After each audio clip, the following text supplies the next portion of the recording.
Hello, everybody. My name is Benjamin Bloom, and I have just witnessed Derby nil, Bristol City nil. But don't tune out now because it was a pretty entertaining 0-0. Why am I at Derby, Bristol City? You may ask. Well, Ipswich are at Bolton tomorrow night, and I thought I would kill half of the journey on the Friday night and go and take in this game as well. It's second in the league versus fifth in the league. I've seen Derby twice this season. They beat Ipswich 2-1 at Portman Road, but Ipswich did win at Pride Park. I've seen Bristol City, who also beat Ipswich at Portman Road 3-1. So know a bit about both these teams. For Derby, it was Carson in goal, Forsyth left back, Wisdom right back, Keogh and Davies were the centre halves, Thorne and Huddleston sitting with Vidra, Russell and Lawrence off. My least favourite player ever, David Nugent, up front. Bristol City had Fielding in goal. Wright was the right back. The twin towers of Flint and Baker, centre backs. Magnuson, left back. Pack and Smith, central midfield. Brownhill, right midfield. Bryan, left midfield. Patterson off. Reed. And other than an early one over from George Thorne, the first 20 minutes or so were the two sides kind of feeling each other out. There's a free kick in from Pack that gets flicked at goal by Flint on 12. But other than that, nice, tight, both teams solid. Bristol City doing their pressing, but Derby have got that powerful, big, experienced back four. So nothing doing there. First decent chance goes to Bristol City on 21. It's blocked well by Wisdom initially. The throw-in then goes all the way over. It's lobbed over to Patterson. It's a horrible miss by him. He takes it on the half volley. It doesn't quite sit down for him. So good chance for Bristol City, way over the top. Russell follows in a corner for Derby on the edge of the box. He blasts it over. And the first quarter goes, so the only two chances from set plays. Joe Bryan takes a yellow for a follow-through on Russell from the free kick. Vidra drills it low, kind of goes, doesn't go over the wall, kind of goes round the wall. Clever shoots it back on himself, and Fielding's down well low to save it. From the corner, the second ball's volleyed in. Davies is like reaching at the back, heads it across, and it's off the line, I think, from Flint. Derby seems to have been woken up by Patterson's chance the other end. Wisdom launches a great counter. Russell smashes the free kick off the crossbar. That was the closest anyone had been. He just fairly close in that free kick, closer than Vidra's, and he just goes for power and hits the middle of the bar. Deep cross from Russell on 41. Russell's arriving, shoots on the volley. Davis tries to redirect it. He's quite close in. It's too difficult though. It's coming across too fast, and Fielding blocks it. On 44, chance engineered for Vidra, blocked. Derby overplaying it a little bit, and Huddleston volleys the follow-up over. Nicely evenly matched first half. You can see that for the first quarter of it, that both sides kind of, both very solid and neither team getting through. After Patterson's really good chance, it was Derby who had the better of the last part of the first half. But entertaining, and two good sides operating and functioning well. Absence of any mistakes really that you see from the lower the half teams like my team, Ipswich maybe. Second half, Steele comes in for Fielding in goal. Fielding wasn't taking his goal kicks. One of my favourite things, outfield players taking goal kicks, so he must have been hurt. But Baker also goes out for the big unit up front, Deju. So reshuffle for Bristol City at half-time. Magnuson tucks into centre-back. Bryan comes back to left-back. Patterson goes to the left of midfield, and Deju looks like he's the main guy up front with Reed kind of off him. Chance straight away for Bristol City, actually. Gets worked across the box, and Brownhill's shot is a weak right footer. Poor defending here from Magnuson, lets the high ball bounce. Nugent's kind of chasing around him, plays it to Vidra, a little bit too wide though, and he can't kind of get the angle back for his shot. Steele saves it.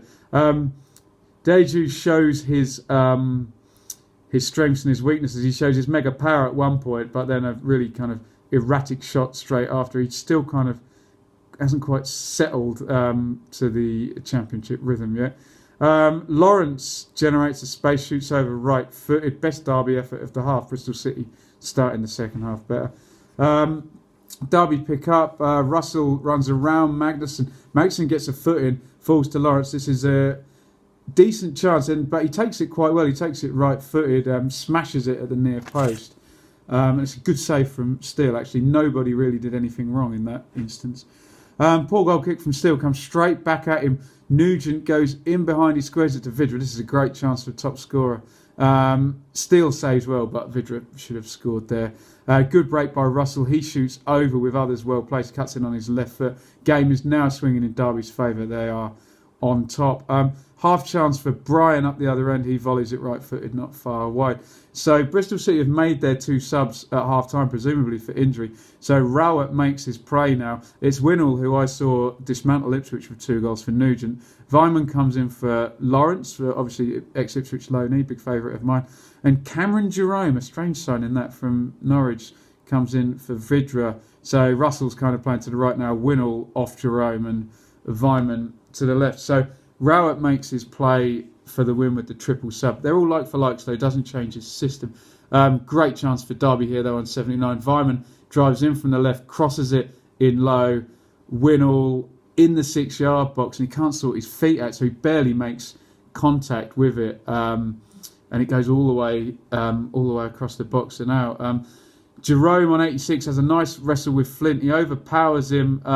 Flint kind of wrestles him back, and it goes out clear. Bristol City don't clear it properly, though. It comes back across the box. Jerome is the spare man at the back post. He doesn't take it first time, cuts in on his right foot, and he dives. The naughty ex-Norwich man dives for the yellow card in the box. Why didn't he take it first time? Could have had a debut goal then. Board goes up for 4 minutes stoppage time, and Bristol City fancy it. At the end, they get forward, and Smith really close, right-footed drive. Carson full dive down to the right, and just wide. So the game ends 0-0. By no means a drab 0-0. I found it a really interesting game because both sides are really solid, but solid in different ways. Like I said, Bristol City keep the press really energetic up front with Reed leading there. All the players seem very mobile, and it's that thing of press being the best form of defence. They do have those twin towers at the back. They looked a little bit weaker at the back with Magnussen in instead of Baker, but every player seems quite well drilled, and I've been a little bit funny as to whether I think Lee Johnson's as good as he maybe thinks he is, but I was really impressed with Bristol City, particularly the way they passed it as well. They were never wanting to play just a hopeful long ball and push up. They always looked like they had time on the ball, and they trusted the teammates in possession. Derby, who are also very solid with obviously Davis and Keogh. Wisdom's a big unit, and Forsyth, and the 2 guys screening them in front. Very solid, loads and loads of experience. They're going to be hard to play through. And all these Gary Rowett teams, they always hold their team shape very, very well. So it's no coincidence, especially with Carson in goal, that they've kept all their clean sheets. So entertaining 0-0. You can see both sides had chances. Derby probably had more chances, but Patterson obviously had that real good chance for Bristol City in the first half. Vidra the same thing, same goal actually where I was sitting in the second half. So probably reasonably fair result. With regards for the rest of the season, Derby don't look like they have as much flair as Bristol City, but they look like they're going to be really hard to beat, and certainly to score past at home. So you just hope that they've got enough goals up front. Obviously, Vidra's got a lot, but he plays off the front. Whether they've got that focal point, they seem to switch between Winnall and Nugent, and now they've signed Jerome. So maybe they're looking for the goals to come from the 3 behind them. And will that be enough to shoot them past Cardiff, who seem to have invested well, particularly with some loan players in this January transfer window? So we shall see how that pans out. Bristol City are going to be horrible to play against in the playoffs. You wonder whether a bigger, more powerful team, maybe an Aston Villa, could beat them over 2 games. But certainly going toe-to-toe with them stamina-wise and running-wise is going to be tough. Anyway, Derby fans, let me know if you can stay in that top 2. Have you got enough in that final position up front to get you those goals, to get you over the line for the last 3-4 months? Bristol City fans, let me know, have you got the energy to survive the season with that high intensity style and have those cup games distracted from the league a bit, and can you win in the playoffs, or even better, challenge Derby for top two? It certainly looked a tight between the two teams today. I will be back tomorrow. I'm off up to Bolton to see my beloved Ipswich play, so tune in for that. If you've enjoyed the video, give me a thumbs up. Please subscribe to the channel, and thank you very much for watching. Goodbye.